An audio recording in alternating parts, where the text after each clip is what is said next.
안녕하세요.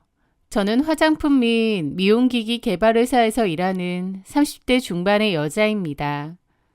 저는 얼마 전 제 인생에 아주 큰 오점을 남긴 남편과 이혼을 마무리했습니다.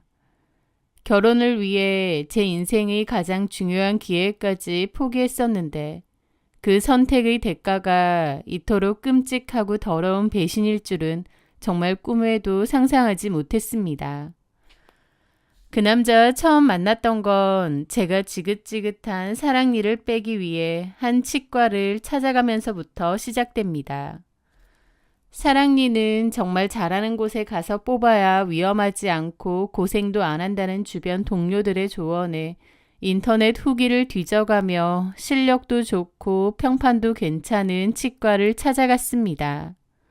그 치과의 원장이 바로 조은철, 제 전남편이 될 사람이었죠. 그는 친절하고 섬세한 사람이었습니다. 치과에 환자들이 꽤 많고 지역에서 평판이 좋은 이유가 있더라고요. 함지영 씨, 이제 진료 시작할 건데 많이 긴장되세요? 네. 제가 치과 치료를 좀 무서워해서 이 마취 주사가 특히 무섭더라고요. 요즘 마취 기술이 좋아서 그렇게 안 아프실 거예요. 안 아프게 잘 뽑아드릴게요. 걱정하지 마세요.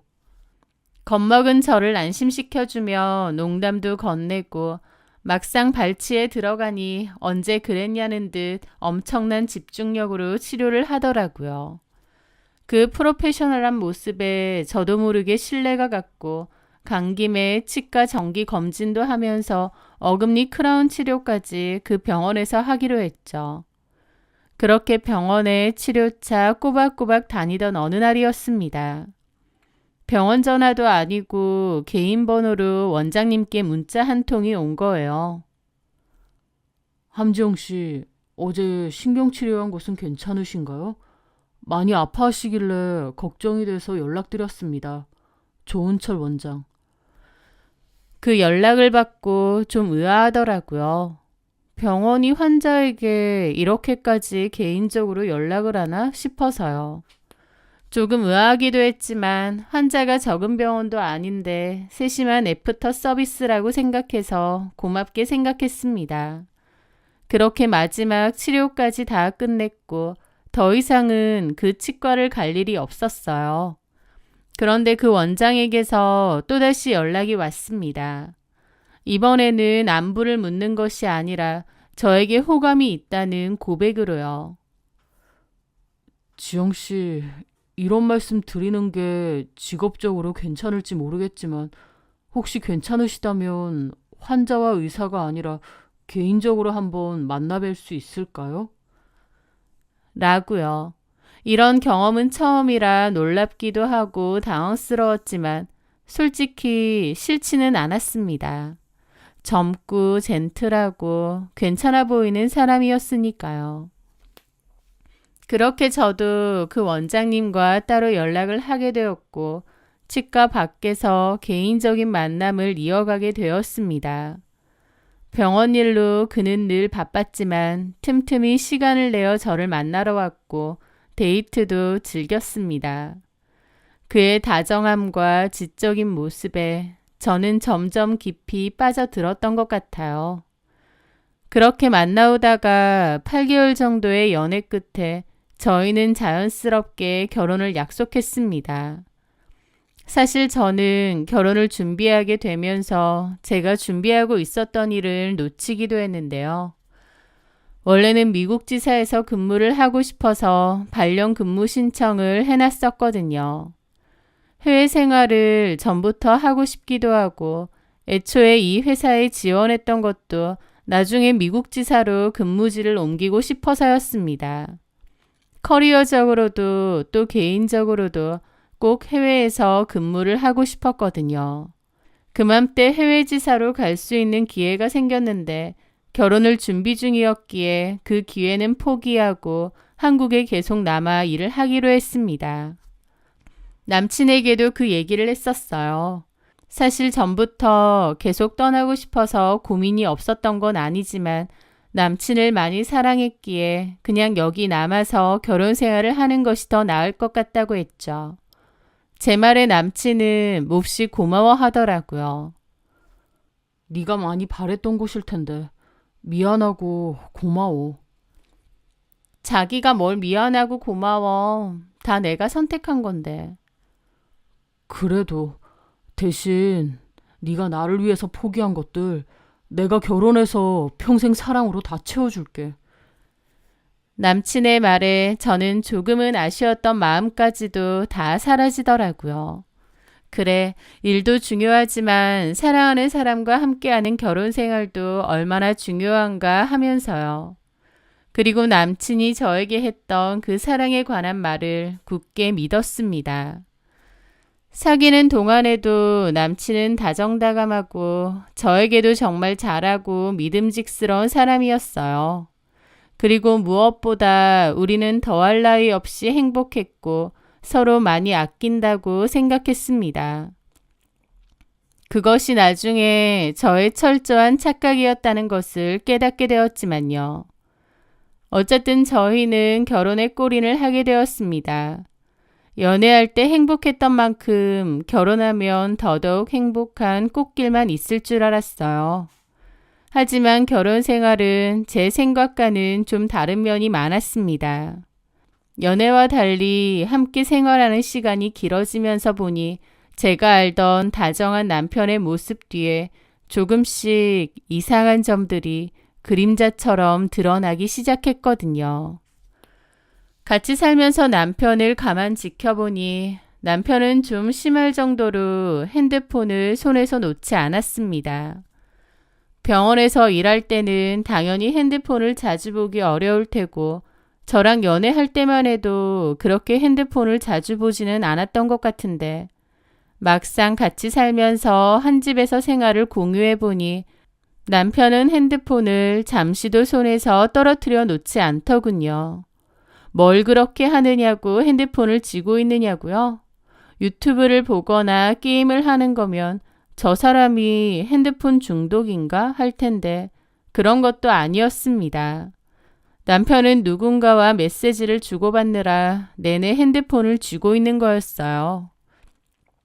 게다가 혼자 폰을 보면서 뭐가 좋은지 시시덕거릴 때가 많았습니다. 제가 은근슬쩍 누구랑 그렇게 재밌게 얘기해? 라고 물으면 남편은 멋쩍게 웃으며 핸드폰을 쓱 가렸죠. 아, 그냥 동창들 단톡방이라 치과의사 옆에 사람들이랑 이런저런 얘기지 뭐. 되게 카톡을 많이들 하시나 보다. 바쁠 텐데. 단톡방 안에 워낙 사람이 많으니까 쉴 새 없는 거지. 그리고 내가 이런저런 모임도 많이 하잖아. 인맥 관리 차원에서 연락 꾸준히 주고받고 하는 거지. 남편은 그렇게 아무렇지 않은 표정으로 대답하곤 했는데 그런 여유로운 표정과 달리 손으로는 철저히 핸드폰을 가리거나 주머니에 넣으면서 절대 저한테 안 보여주려고 하는 겁니다. 심지어는 잘 때조차도 베개 속에 넣고 자거나 주머니에 넣고 잘 정도로 철통 보안이었죠. 핸드폰뿐만이 아니었습니다. 저희 집에는 남편이 서재방으로 쓰는 방 하나가 있었는데요. 그 서재방 책상에 있는 노트북도 핸드폰만큼이나 조심하고 경계하는 겁니다. 남편은 이건 자기가 업무용이나 연구용으로 써야 되는 거라면서 함부로 만지면 안 된다고 신신당부하고 아예 제 노트북도 따로 사주더라고요. 검색용이나 필요한 일 있으면 이걸 쓰라고 하면서요. 저도 집에서는 굳이 노트북을 쓸 일이 없기도 하고 남편이 치아 관련 연구용이라고 하니 따로 남편의 노트북은 건들 일이 없었어요. 하지만 핸드폰도 그렇고 노트북도 그렇고 남편은 제가 다가오는 것을 극도로 경계한다고 생각했기에 뭔가 계속 미심쩍었습니다. 그러다가 하루는 휴일에 청소를 할 겸 남편 서재방으로 들어가게 되었어요. 그런데 늘 닫아두었던 노트북이 그날은 열려 있더라고요. 가만 보니 남편이 노트북을 쓰다가 잠시 화장실이라도 간 듯했습니다. 저는 무심코 서재 책상을 닦으려고 노트북 근처로 다가갔고 닦는 김에 노트북도 같이 닦으려고 했거든요. 그런데 그 순간 화장실 다녀온 남편이 질겁을 하면서 달려오더니 탁 하고 제 앞에서 노트북을 덮어버리는 겁니다. 뭐 하는 거야? 왜 남의 노트북을 함부로 만져? 라면서 정색을 하며 화까지 내면서요. 저는 황당하고 어리둥절한 기분이었고요. 함부로 만지는 게 아니라 여기 청소하면서. 근데 왜 그렇게까지 화를 내? 아니, 지금 연구 자료 같은 걸 보고 있었는데 괜히 잘못 건드리면 날아갈까봐 놀라서 그렇지. 그러는 겁니다. 어이가 없었죠. 제가 무슨 3, 4살 애도 아니고 컴맹도 아니고 남편 일한다고 노트북에 띄워놓은 연구자료를 함부로 지우거나 휴지통으로 버리기라도 하겠나요? 어련히 조심하겠죠. 남편이 저에게 보인 행동이 너무 과민하고 이상하더라고요. 제가 얼빠져서 쳐다보니 남편은 그제서야 멋쩍은 듯 그러는 겁니다. 아, 미안해. 실은 전에 우리 엄마가 청소해 주신다고 내 방 치우시다가 힘들게 준비했던 내 연구 자료를 실수로 날리신 적이 있거든. 그 이후로부터는 좀 이런 거에 예민해. 아, 어머님이? 어, 그런 적이 있었다 보니 나도 모르게 놀랐지? 미안해, 자기야. 아니야, 괜찮아. 그리고 서재방은 내가 따로 청소할 거니까 안 들어와도 돼. 그리고 자기도 이런 거 하지 말고 쉬어. 어차피 화요일에 이모님 오시잖아. 그렇긴 한데 이런 것까지는 안 해주시니까. 좀 안 하면 어때? 자기도 휴일인데 좀 쉬어. 그리고 이 방은 웬만하면 안 들어오면 좋겠다. 나 일할 때 방해받는 거 싫어해서. 그래 줄 수 있지? 남편의 부탁에 저도 고개를 끄덕였습니다. 남편의 말 맞다나 과거에 어머님이 실수로 남편의 자료를 날리신 적이 있다고 하니 예민한 것도 이해는 됐습니다. 하지만 뭔가 남편의 행동이 허둥지둥하기도 하고 저한테 뭔가 숨기는 게 있다는 찜찜한 느낌을 지울 수가 없더라고요. 하지만 애써 그런 생각은 하지 않으려 하며 지워버렸습니다. 미심쩍은 게 있었지만 굳이 그런 일들을 들춰낼 필요는 없다고 생각했거든요. 어쨌든 결혼 생활 후에 남편은 이랬습니다. 연애 때와 다름없이 다정다감하고 친절한 사람인 것 같긴 한데 묘하게 알맹이는 빠진 것 같고 마음이 콩밭에 가 있는 것 같달까요? 게다가 집에서는 핸드폰이고 노트북이고 늘 끼고 살고 혼자 시시덕거리고 제가 모르는 비밀도 많은 것 같았습니다. 그런 것들이 모른 척 하려고 하면서도 한편으론 계속 찜찜하게 마음 한구석에 남더라고요. 그때는 제가 왜 이렇게 석연치 않은 기분이 자꾸만 드는지 이해를 못했는데 지금 생각해보면 일종의 감이자 본능이 아니었나 싶기도 합니다. 그러던 어느 날이었습니다. 제가 그토록 숨겨두고 외면하려 했던 남편에 관한 진실이 가장 끔찍한 방식으로 제게 배달되었죠. 저는 SNS를 가끔 하는 편인데요. 자주는 올리지 않지만 그래도 간혹 데이트 사진이나 남편과의 사진을 한 번씩 올리곤 했죠. 그런데 그날 별 생각 없이 SNS로 들어갔는데 모르는 사람에게서 SNS 메시지 하나가 도착한 겁니다. 좋은 철 아내분 되시죠? 이렇게 왔더라고요. 누군지 모르는 이 사람은 제 남편 이름을 알고 있는 겁니다. 처음에 그 메시지를 봤을 때 저희 남편 이름을 알고 있는 누군가가 스팸이나 피싱 메시지를 보내는 건가 싶어서 황당하고 기분 나쁘더라고요. 그래서 그냥 신고하고 무시하려는데 곧이어 도착한 메시지 내용은 너무나 충격적이었습니다. 남편분 단속 좀 잘하셔야 되겠어요. 여기저기 씨 뿌리고 다니면서 병이나 옮기고 다니니까요. 라고요.